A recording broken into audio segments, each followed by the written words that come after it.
سیکھنے، اس پر عمل کرنے اور اس کے مطابق زندگی گزارنے کی توفیق بخشی ہے۔ ہم دنیاوی نعمتوں کے ملنے پر بڑا شکر ادا کرتے ہیں اور کرنا بھی چاہیے، لیکن اللہ تبارک و تعالیٰ کی یہ ہمارے لیے سب سے بڑی نعمت ہے کہ اس نے اپنا پسندیدہ دین ہمیں عطا کیا۔ ہم نے اس دین کے لیے کوئی کوشش نہیں کی، کوئی درخواست نہیں دی، کوئی اپلیکیشن نہیں ڈالی، کچھ نہیں کیا ہے۔ ہمیں اللہ تبارک و تعالیٰ نے بطور تحفہ کے، بطور انعام کے یہ دین عطا کر دیا۔ اللہ رب العزت نے یہ بڑا انعام کیا ہے، اور اس پر اللہ کا اگر انسان اپنی پوری زندگی صرف سجدے کے اندر گزار دے بطور شکر کے، تو تب بھی اللہ تعالیٰ کی اس نعمت کا شکر ادا نہیں ہو سکتا۔ اور اللہ تعالیٰ کی اور جو نعمتیں ہیں اور جو انعام ہیں اللہ تعالیٰ ان کے بارے میں فرماتے ہیں کہ وَإِن تَعُدُّوا نِعْمَةَ اللَّهِ لَا تُحْصُوهَا، کہ اگر انسان ہماری نعمتوں کو شمار کرنا چاہے، ان کو گننا چاہے، تو وہ گن نہیں سکتا ہے، وہ گن نہیں سکتا ہے۔ ان کا شکر ادا کرنا تو دور کی بات ہے کہ وہ اگر اپنے کاپی پینسل لے کے بیٹھے، اپنا کمپیوٹر کھول کے بیٹھے اور اس میں ان کی گنتی کی شمار کرنے لگ جائے تو وہ یہ بھی نہیں کر سکتا کہ ہمارے انعامات کتنے ہیں کہ صبح سے لے کے شام تک اور شام سے لے کے صبح تک کے ہم اتنے انعام اس بندے پر کرتے رہتے ہیں اور اس کے تمام ضروریات کو پورا کرتے رہتے ہیں، تو وہ ان کو اگر گننا چاہے تو وہ گن نہیں سکتا ہے۔ تو شکر کرنا تو کہاں، اگر آدمی کو کسی چیز کے بارے میں پتہ ہوگا تب تو اس کے بارے میں شکر ادا کرے گا، اور جب اس کو اس کی کوانٹٹی، اس کی کوالٹی اور اس کی تعداد اور شمار کے بارے میں علم نہیں ہے تو کیسے اس کا شکر ادا کر لے گا۔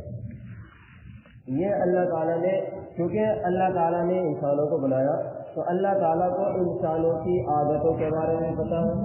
اللہ تعالیٰ کو انسانوں کی صفتوں کے بارے میں پتہ ہے، اللہ تعالیٰ کو انسان کے شکر اور کفر یعنی اس کے انکار کرنے اور اس کے شکران نعمت اور انکار نعمت دونوں کے بارے میں پتہ ہے کہ یہ بندے کیسے ہیں۔ اسی لیے فرمایا ان الانسان لظلوم کفار، کہ انسان تو بہت ہی بڑا ظالم بھی ہے اور بہت ہی بڑا ناشکرا ہے۔ انسان بہت ہی بڑا ظالم ہے اور بہت ہی بڑا ناشکرا ہے۔ اسی لیے فرمایا گیا ہے کہ تم لوگ اپنے اوپر ظلم نہ کرو۔ کیا مطلب کہ تم گناہ کرتے ہو تو یہ تم اپنی جانوں پہ خود ظلم کرتے ہو، گناہ کرتے ہو، کوئی بھی اللہ تعالیٰ کے کسی بھی حکم سے تم حکم عدول نہیں کرتے ہو، اس سے بھاگتے ہو، اس پر عمل نہیں کرتے ہو، تو یہ تم اللہ تعالیٰ کا قصور نہیں کرتے بلکہ اپنے اوپر ظلم کرتے ہو۔ اور تم کو نعمت دی جاتی ہے تو اس پر تم شکر ادا نہیں کرتے ہو، تو اللہ تعالیٰ نے اس کے بارے میں فرمایا ہے لئن شکرتم لأزیدنکم، کہ اگر تمہیں کوئی نعمت ملتی ہے تو اس پر تم شکر ادا کرو، اگر تم شکر کرو گے تو تمہیں اس نعمت کو اور زیادہ ہم بڑھا کے عطا کریں گے۔ لئن شکرتم لأزیدنکم، کہ اگر تم شکر ادا کرو گے تو تمہاری اس نعمتوں کو اور زیادہ بڑھا کر دیا جائے گا۔ وَلَئِن كَفَرْتُمْ إِنَّ عَذَابِي لَشَدِيدٌ، اور اگر تم انکار کرو گے یعنی کفران نعمت کرو گے، نعمت کی شکر گزاری نہیں کرو گے تو میرا عذاب بھی بڑا سخت ہے۔ اللہ تبارک و تعالی ہم دنیا کے اندر کسی سے کوئی چیز مانگے تو وہ خوش نہیں ہوتا، کوئی بھی ہو، بیٹا باپ سے مانگے اور یا باپ اپنے بیٹے سے کوئی چیز مانگے تو ایک مرتبہ مانگ لے تو خوش، دو مرتبہ مانگ لے تو خوش، تیسری مرتبہ کوئی چیز مانگی جائے گی تو سکڑ ضرور آئیں گے ماتھے سے، پیشانی سے ضرور سکڑن آئے گی،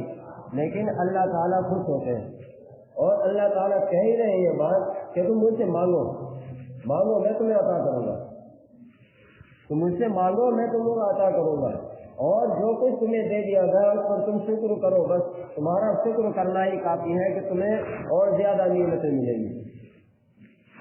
ہمارا اور ہر انسانوں کا یہ دستور ہے کہ وہ شکر صرف دو چیزوں کے سمجھتے ہیں، وہ نعمت صرف دو چیزوں کے سمجھتے ہیں کہ دنیا کے اندر مقام و مرتبہ مل جائے، دنیا کے اندر پیسہ مل جائے کہ بس اس کو نعمت سمجھتے ہیں، اور اس مال و دولت آدمی کے پاس اکٹھی ہو جائے اس کو نعمت سمجھتے ہیں۔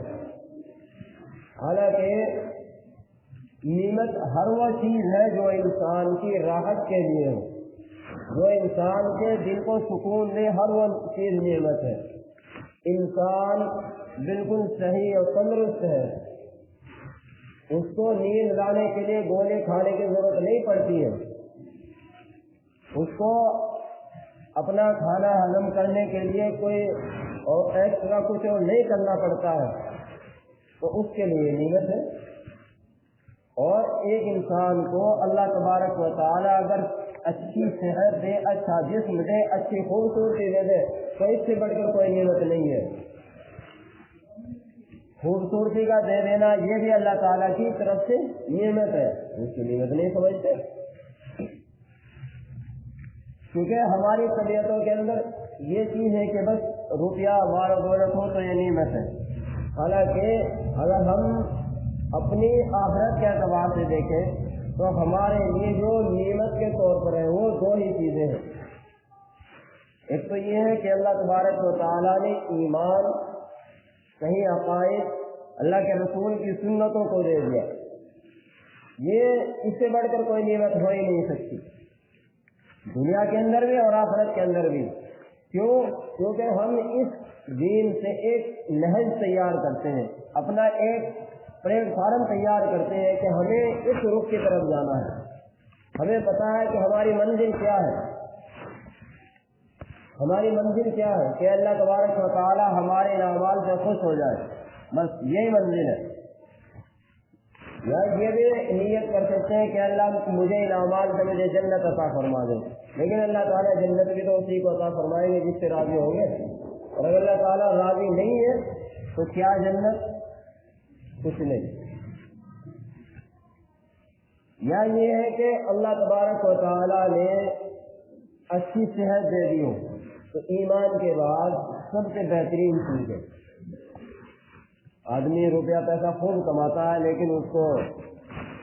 ہاسپٹلوں میں ڈاکٹروں کے پاس پہنچا دیتا ہے، تو ایسی نعمت کا کیا فائدہ، ایسی دولت کا کیا فائدہ جو آئی اور تھوڑا سا آنکھوں کے اندر چمکیلی نظر آئی اور وہ پھر ڈاکٹر کے پاس پہنچ گئی، اور جو اپنا نہ ہوا وہ پھر دوسرے کا ہو چکا، ذرا سی خوشی محسوس ہوئی اور پھر وہ ہم نے آگے پہنچا دی۔ ایک انسان ہے کہ اس کے پاس مال و دولت بہت ہے لیکن اس کو ہر ہفتے ہر مہینے اپنے تاریخ سے عدالتوں کے چکر کاٹنے پڑ رہے ہیں، تو ایسی دولت کا کیا کرے کہ جو دوسروں کے لیے اکٹھی کرنی پڑ رہی ہو۔ تو یہ نعمت، اس کو نعمت تبھی کہا جا سکتا ہے کہ اگر وہ آخرت کے اعمال میں مددگار ہو، آخرت کے اعمال میں مدد کرنے والی کوئی بھی چیز ہے تو وہ نعمت ہے، اور صحت آخرت کے اعمال میں سب سے زیادہ مددگار بن سکتی ہے۔ انسان صحیح ہے، تندرست ہے، نمازیں خوب خشوع کے ساتھ پڑھ سکتا ہے، انسان صحیح ہے، تندرست ہے، قرآن کریم کو اچھی آواز سے پڑھ سکتا ہے، بلند آواز سے پڑھ سکتا ہے، اس کو اچھا کر کے پڑھ سکتا ہے۔ انسان خود اس کے پاس نہیں ہے لیکن وہ اس کے پاس طاقت ہے، قوت ہے، وہ کسی دوسرے کی اپنی طاقت اور قوت سے مدد کر سکتا ہے، تو وہ یہ جو صحت ہے، یہ جو اللہ تعالیٰ نے جسم دیا ہے، یہ ہمیں صرف بطور امانت کے دیا گیا ہے، جس کو دنیا کے اندر ایسی صحت کے لیے نہیں بھیجا گیا کہ وہ دنیا کے اندر جا کے عیاشی کرے، عیاری کرے اور وہ اللہ تعالیٰ کے حکموں کی پامالی کرے، اللہ تعالیٰ کو جو ان کے احکامات ہیں ان کو توڑے جا کے، اس لیے نہیں بھیجا گیا ہے۔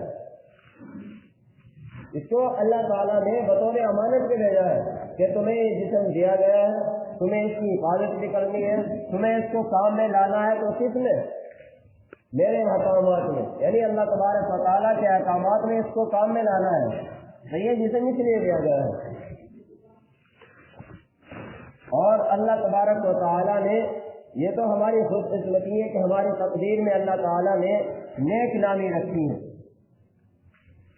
اگر ہم اپنی اس تقدیر پر بھی خوش نہیں ہیں تو پھر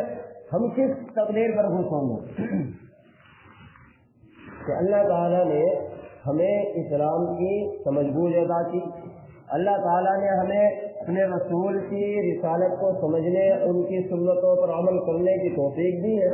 تو اس سے بڑھ کر اور کیا ہو سکتی ہے؟ اس سے بڑھ کر ہمارے لیے اچھی تقریر اور کیا ہو سکتی ہے؟ اور جب اللہ تبارک و تعالی ہمیں یہ زندگی عطا کر رہے ہیں تو ہمارا فرض کیا بنتا ہے کہ اللہ تبارک و تعالیٰ کا شکر ادا کیا جائے۔ اللہ تعالیٰ نے جو یہ نعمتیں دی ہیں ان کو اس کے اعمال کے ذریعے سے، اور ہمارے لیے تو بہت آسان بات ہے اللہ تعالیٰ کا شکر ادا کرنے کے لیے بھی، کہ اس نے ہمیں طریقہ بتا دیا کہ اس طریقے سے تمہیں میرا شکر ادا کرنا ہے، کہ اس طریقے سے کہ تمہیں دن کے اندر 5 نمازیں پڑھنی ہے، دن کے اندر تمہیں 5 نمازیں پڑھنی ہے، تمہیں کسی کو نقصان پہنچانے کے لیے کوئی جھوٹ نہیں بولنا۔ اس سے ایک آدمی یہ سامان لیا ہے، تم نے یہ موبائل خریدا ہے، گھڑی خریدی ہے، کہ کتنے کی ہے؟ آیا تو 5000 کا ہے، بتا دیا 6000 کا، تو یہ جھوٹ تو ہے لیکن یہ اس میں کسی کا نقصان نہیں ہے۔ تو ہوتا ہے نا اکثر بہت سے لوگ کرتے ہیں ایسا، جن کی اپنے آپ کو بڑا دکھانے کی عادت ہوتی ہے، تو یہ جھوٹ ہے لیکن اس میں کسی کا کوئی نقصان نہیں، اس کا اپنا تو نقصان ہے، اور اس کو کہیں گے گناہ صغیرہ میں آئے گا۔ اور ایک یہ کہ آدمی نے جھوٹ بولا ہے کسی کو نقصان پہنچانے کے لیے۔ ایک آدمی ہے وہ کوئی چیز بیچ رہا ہے اور اس کو کتنے میں ملی ہو، اور وہ کہہ رہا ہے کہ میں نے اتنے میں خریدی ہے، اور جو اس نے اضافی پیسے بتائے وہ جھوٹ بتائے ہیں، اور میں آپ کو اتنے میں دوں گا، تو یہ اس میں اپنا بھی نقصان ہے، دوسرے کا بھی نقصان ہے، اس نے جھوٹ بولا ہے، اور یہ جھوٹ نقصان پہنچانے کے لیے کہ میں اس سے اتنے میں خرید لوں، یہ مجھ سے اتنے میں خرید لے گا۔ ایک آدمی یہ اس کو ہوتا بطور عادت قسمیں کھا لینا، قسم عادت کے طور پر، اللہ کی قسم میں ایسا کروں گا، اللہ کی قسم میں نے یہ کر دیا، یہ چھوٹے گناہ میں آتا ہے۔ اور ایک یہ ہے کہ کسی کو نقصان پہنچانے کے لیے یا بالکل پکا ارادہ کر کے کسی چیز کی قسم کھانا اور پھر اس کام کو نہ کرنا، جس کام کے لیے قسم کھائی ہو، تو پھر وہ کبیرہ گناہ یعنی بڑے گناہ میں آتا ہے۔ ایک انسان ہے کہ وہ احکام شریعت کو مانتا ضرور ہے، ایک مسلمان ہے احکام شریعت کو مانتا ہے کہ اللہ تبارک و تعالیٰ نے نماز فرض کی ہے لیکن پڑھتا نہیں۔ ایک انسان ہے شراب نہیں پیتا ہے اور مانتا ہے کہ اللہ تعالیٰ نے کہ یہ کوئی اور حکم نہیں ہے۔ یہ 2 چیزیں ہیں، ابھی میں سمجھاؤں گا اس کو۔ یہ ہمارے عقائد سے تعلق رکھتی ہیں باتیں، ہمیں ان باتوں کا پتہ نہیں ہوتا ہے اور ہم ایسے ہی بول دیتے ہیں، بہت سے لوگوں کی اس طرح کی باتیں سننے میں آتی ہیں۔ ایک احکام شریعت کو ماننا اور ایک احکام شریعت پر عمل نہ کرنا دونوں الگ الگ چیزیں ہیں،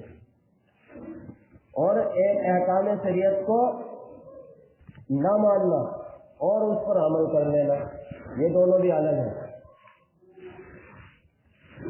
اللہ تبارک و تعالیٰ نے شراب حرام کی ہے، بندہ جانتا ہے لیکن پی رہا ہے، جانتا ہے لیکن پی رہا ہے اس کو، تو یہ کبیرہ گناہ میں ہے اور ایمان کے اندر ہے۔ یہ عقیدے سے متعلق بات ہے، اگر ہمارا عقیدہ ٹھیک ہوگا تو ہمارے اعمال تبھی درست ہوں گے، اور اگر عقیدے کے اندر خرابی ہے بھلائی وہ عمل کرتا رہے تو پھر وہ عمل قابل قبول نہیں ہے۔ ایک آدمی ہے شراب پیتا نہیں ہے لیکن کہتا یہ ہے کہ وہ کوئی چیز میں کہ کوئی حکم نہیں ہے، اس کی حرمت کا کوئی حکم نہیں ہے، تو اس کو کیا کہیں گے کہ اللہ تعالیٰ کے ایک حکم کا انکار کیا ہے۔ اور ایک اور بات، انسان کا ایک مسلمان ہونے کے لیے تمام احکام شریعت کو ماننا ضروری ہے، مسلمان کا تمام احکام شریعت کو ماننا ان کا ضروری ہے، فرض ہے۔ اگر کسی ایک کا بھی انکار کر دے تو ایمان سے نکلنے کے لیے وہی کافی ہے. ایمان سے نکلنے کے لیے ایک ہی کا انکار کافی ہے. ماننے کے لیے سب ضروری ہے اور نکلنے کے لیے ایک ہی کافی ہے. ایک ہی چیز کا انکار کر دیا تو وہ دار اسلام سے خارج, اس کو تجدید کرنی پڑے گی. اللہ کے رسول صلی اللہ علیہ وسلم کی حدیث ہے, من ترک الصلاۃ متعمدا فقد کفر, کہ جس شخص نے جان بوجھ کر نماز چھوڑی, جس شخص نے جان بوجھ کر نماز چھوڑی تو گویا کہ اس نے کفر کیا, یقیناً اس نے کفر کیا. حالانکہ ہمارے کتنے مسلمان بھائی ہیں اذان ہوتی رہتی ہے باہر بیٹھے رہتے ہیں, اذان ہوتی رہتی ہے ان کے کانوں میں آواز پڑی ہے لیکن وہ مسجد تک نہیں آئے. بہت سے ایسے ہیں. اور جمعے کے علاوہ تو اکثریت ہی یہی ہے, جو جمعے کے علاوہ جو 5 نمازیں ہیں اور 6 دنوں میں ان میں ان کی تو اکثریت ہی یہی ہے کہ جو مسلمان ہیں اور وہ نماز نہیں پڑھتے. اور کتنے ایسے ہوں گے جو جان بوجھ کر ہی چھوڑ دیتے ہوں گے, کس وجہ سے, ارے وضو نہیں ہے, اثر کی ہو رہی, وضو کرنی پڑے گی, جوتے موزے نکالنے پڑیں گے, جوتے نکالنے پڑیں گے, کیا آ جائے چلو. تو دیکھا جائے تو اس حدیث کے روح سے وہ بھی کافر ہے, اللہ کے رسول فرما رہے ہیں. لیکن وہ ایسا ہے کہ جیسا کہ دنیا کے اندر کوئی بہت ہی معزز خاندان والا ہو اور اس سے اس کے خاندان والے کسی اپنے لڑکے سے, اپنے بیٹے سے یہ امید رکھیں کہ تم دنیا کے اندر ہمارا نام روشن کرو گے اور تم ایسا کوئی کام نہیں کرو گے جس سے ہمارے خاندان پر کیا آئے, کوئی دھبا آئے, کوئی داغ آئے, ایسا کام نہیں کرو گے. تو اللہ کے رسول کی بھی منشا یہی ہے, اللہ کے رسول کی بھی منشا یہی ہے کہ مسلمان کی شان یہ ہے کیا کہ وہ نماز نہیں چھوڑ سکتا. اللہ کے رسول کی منشا کیا ہے کہ وہ نماز نہیں چھوڑ سکتا ہے, کہ مسلمان کی شان یہ ہے. اب اگر ایک انسان ہے, ایک مسلمان ہے, وہ نماز نہیں پڑھتا لیکن نماز کا انکار نہیں کرتا, نماز نہیں پڑھتا لیکن نماز کا انکار نہیں کرتا ہے, تو وہ مسلمان ہے. اور ایک مسلمان ہے کہنے کو لیکن نماز کا انکار کر دیا یا کسی بھی اور حکم کا انکار کر دیا, تو پھر اس کو مسلمان کہیں گے؟ بنائی ہوا مسلمانوں کے پاس رہتا ہو, مسلمانوں کی بستی میں رہتا ہو, مسلمانوں کی طرح کھانا پینا کرتا ہو, لیکن وہ کسی ایک فرض کا انکار کر دے تو مسلمان نہیں. اس کے جتنے مسلمانوں والے تعلقات ہیں وہ سب ختم. کیوں؟ اس نے ایک عقیدے کا یا ایک فرض کا انکار کر دیا. تو اللہ کے رسول بھی اس حدیث میں یہی بتلانا چاہتے ہیں مسلمانوں کو کہ مسلمان کی شان یہ ہے کہ وہ نماز نہیں چھوڑ سکتا ہے, کہ اس کو اتنی ہی سخت تعبیر سے اللہ کے رسول نے بتایا ہے کہ بس ایسا ہے کہ اس نے گویا کہ وہ کفر میں شامل ہو چکا, یعنی اس نے کیا نہیں بلکہ وہ اس کا عمل یہ بتاتا ہے اور اس کا جان بوجھ کر ایسا کرنا یہ بتاتا ہے کہ وہ کافروں کا عمل جیسا ہے. لیکن کیونکہ اس نے انکار نہیں کیا ہے اور مسلمان کی ایک شان یہ نہیں تھی تو اس لیے اس کو یہ نہیں کہا جائے گا کہ وہ کافر ہے, یہ کہ وہ انکار کرنے والا ہے اس حکم کا. ہاں یہ بات ہے کہ اگر اس کے دل کے اندر بھی کسی بھی ایک حکم سے ذرا سی حقارت ہو, کسی بھی اللہ کے رسول کی سنتوں سے بھی اس کو ذلیل اور اس کو کم تر سمجھتا ہو, تو پھر وہ اس کو ظاہر سی بات ہے اس کے ایمان کے اندر خرابی ہے, اس کے عقائد میں خرابی ہے. اللہ ہمیں یہ بات سمجھنے کی توفیق عنایت فرمائے. وما علینا الا البلاغ.